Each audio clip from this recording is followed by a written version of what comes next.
Calling all the messengers, calling all the messengers, calling all the messengers.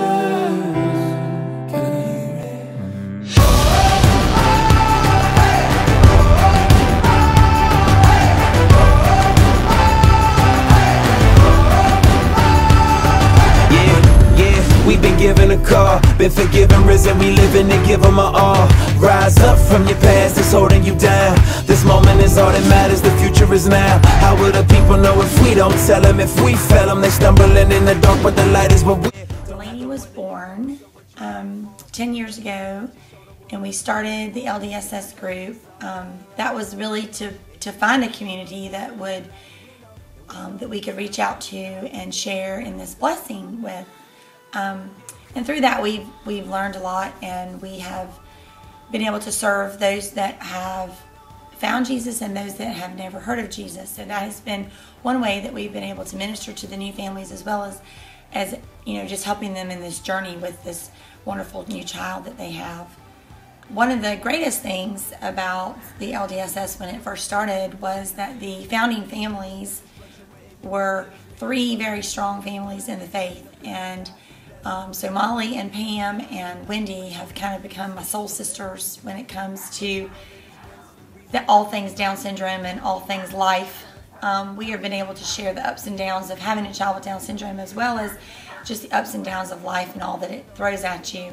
Through that, we have really helped grow the group and been friends with others and been able to serve others, and have taken our faith to a different level. Wendy is a person who is a year ahead of me in having a child with Down syndrome, so I lean on a lot for her advice.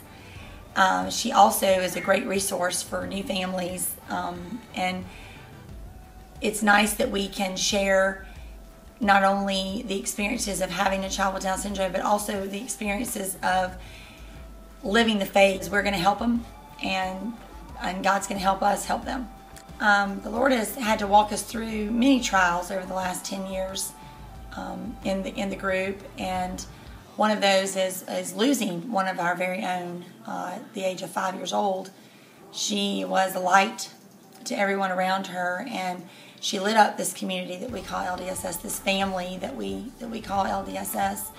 And she was an integral part of that group and that family, and losing her was not only tragic in the circumstances, but it was tragic to see yourself in those parents' shoes, and to realize that could have been us losing Lainey. I can remember Wendy and Molly and I were together, and we went up there together, and we all have daughters, and we all knew Emma Blue very well, and we all know her family very well, and it was just really one of those extremely breathtaking experiences that you just can't describe. And to have the right words to say, and you know, if there are those right words, and just how to comfort a mom who is very easily could be you, was very difficult. The words were not our own, I can tell you that. I can remember in the car before we went in, the 3 of us were sitting there. We had ridden together, and we were sitting there, and we were basically looking at each other like, what are we going to say when we see Allison standing in there? You know, we had seen her since Emma Blue had passed, but it was not the same thing as seeing her standing next to Emma Blue. We really just didn't know what to say whenever we got up there. The words that came out were words of comfort that came not from ourselves, they came from the Lord, because there were no words that we could put in. I remember we made ribbons with Emma Blue's picture, and that was our remembrance, and we went around and we handed them out, and we expressed what an incredible little lady Emma Blue was, and how much we would miss her, and that we were part of the LDSS family, and that if they had not had a chance to meet her, that, you know, we wanted to share this, you know, remembrance ribbon with them, so that they could just get a glimpse of what a special little girl she was. We stood as a group of moms over this very tiny casket before they lowered it into the ground there in the funeral, and we were a bond together there. I mean, there was, even though none of us had lost a child in that manner, we were all as one. because we all shared a faith in God that He was in control, and that no matter what He put upon us, that we would be able to walk through it together, and that there would be that light at the other end. Greatly, I enjoy the children. I enjoy working with the children. I enjoy, the things that I do with Awana, and children's choir is a passion of mine that I am blessed to be a part of, and having that opportunity to work with the children in the children's choir has been something that I never thought I would be given that type of gift, but I've really enjoyed it and still do. I just love it. It's not for me. It's not for what I want or for the glory of me. I do it because that's what the Lord requires. I'm just blessed to enjoy what the Lord requires and to enjoy showing His love to other people. He has loved us so much and done so much for us. Our Bible study that we've got now, it's going on 10 years.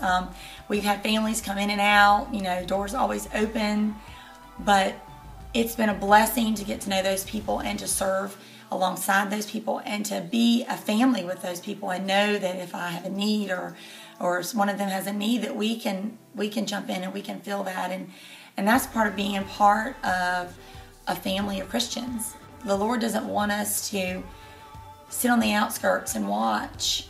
He wants us to be involved and really take a role in furthering His kingdom. And it doesn't matter how big or small a role.